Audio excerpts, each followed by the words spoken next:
உலக பாரம்பரிய அந்த அந்த இது வந்து அது கொடுக்கறதுக்காண்டி கிட்டத்தட்ட 10-15 வருஷம் கோரிக்கை இது.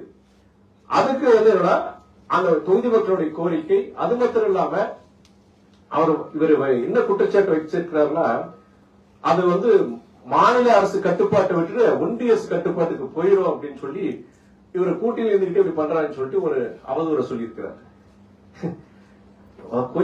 கொஞ்சம் மூட இருக்கணும்.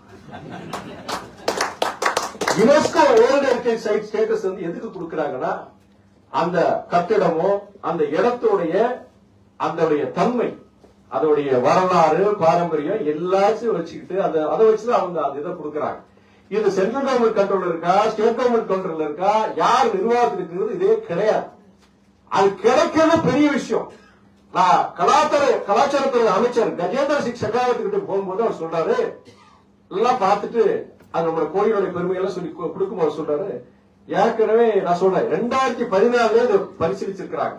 ஆனா 10-11 வருஷம் ஆயிடுச்சு. இனி அது கொண்டு போய் சொல்லும் போது இல்ல இதுல கிட்டத்தட்ட 60க்கும் மேற்பட்ட வெயிட்டிங் லிஸ்ட் இருக்கு, இந்தியா ஃபுல்லா வெயிட்டிங் லிஸ்ட் இருக்கு. ஆனா நீங்க சொன்னதுக்காண்டி நான் 2020 இந்த பேரை நான் வைக்கிறேன்னு சொல்றாரு. அதுக்கப்புறம் அவர்கிட்டயே சொல்றேன், நான் நம்ம நிதியமைச்சர் நிர்மலா சீதாராமன் பொறுத்தவரைக்கும் அவருக்கு அதே ஊர் தான், திருச்சியில வளர்ந்தவங்க. அவங்ககிட்டயே நான் சொல்றேன்னு சொல்லிட்டு அதனால அம்மையார் கிட்ட போக இதுக்காண்டி நான் போகல. திருச்சியில வந்து உலர் துறைமுகம் டிரை போர்ட்ங்கிறது இப்ப கண்டெய்னர் எல்லாம் அனுப்புறாங்க, ஏற்றுமதி அனுப்புறாங்க இல்லையா. இப்ப திருச்சி பகுதியில் இருக்க எல்லாத்தையும் என்ன இங்க அனுப்புறாங்கன்னா தூத்துக்குடிக்கு அனுப்புறாங்க, சென்னைக்கு அனுப்புறாங்க, கொச்சினுக்கு அனுப்புறாங்க.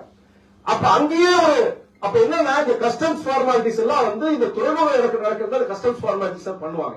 இதுக்கு புறச்செலவு நேர அது உங்களுக்கு நிறைய அது இருக்கிறதுனால அந்த இடத்துல ஒரு கண்டெய்னர் டெர்மினல் கொண்டு வந்துட்டாங்கன்னா அங்கேயே அந்த கஸ்டம்ஸ் ஃபார்மாலிட்டிஸ் எல்லாம் முடிச்சிருவாங்க.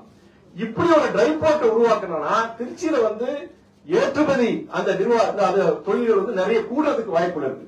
தொழிற்சாலைகள் கூடும் பொழுது வேலை வாய்ப்புகள் கூட உங்களுக்கு. இது எங்க திருப்பூர்ல கொஞ்சம் வருஷத்துக்கு முன்னாடி ஆரம்பிச்சாங்க, திருப்பூர் ஆரம்பிச்சிருக்கிறாங்க. கோவை, திருப்பூர், நீங்க கரூர் எல்லாம் வந்து அங்க இருக்கிற உலர் துறைமுகத்தை தான் பயன்படுத்துறாங்க. திருச்சியில இது ஆரம்பிச்சா திருச்சியுடைய வளர்ச்சிக்கு இது பெருசா கொடுக்கணும்னு சொல்லிட்டு இது வந்து கிட்ட 4 அமைச்சகம், ministry of commerce, ministry of port, surface transport, 4வது நிதி அமைச்சகம். 4 ஓகே பண்ணதான் இந்த டிரை போர்ட் நம்ம கொண்டு வர முடியும்.